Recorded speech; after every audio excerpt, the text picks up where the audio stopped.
Let's kick off this lesson by going up to the word file and just doing a new. I want to show you something called a tracing image. I'm going to do a blank document.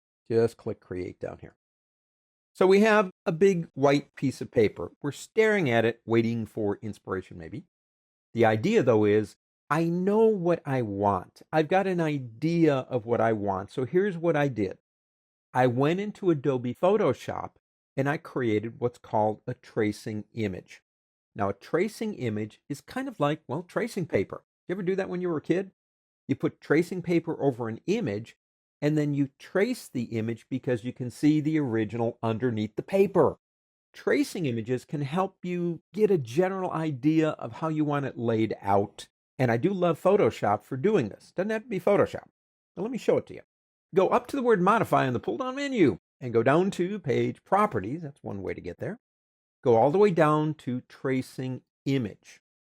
Now I do have a tracing image. I'm going to open it by browsing.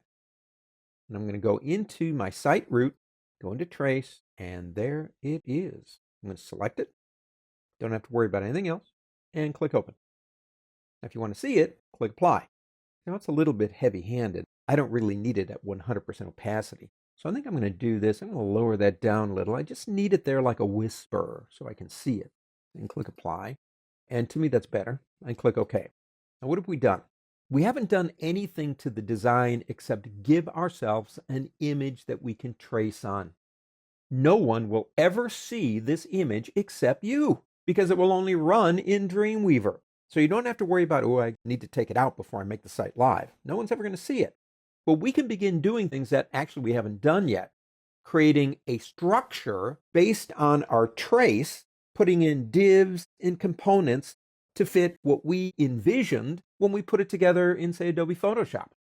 Tracing. Now, to be honest with you, this means every time you create a new page, you're designing from scratch. What I would use this for is to create a template. Give me an idea what I want, but once I get it done, I make a template, which we will do, and then use the template from that point forward. But a lot of people ask me, what is a tracing image? And well, there it is. It's something you put together in a different program. Typically, it's a JPEG or a GIF. You load it and you use it just like tracing paper. That's all it is. Tell you what, let me go ahead and close this. And I will not save it, and we will move on.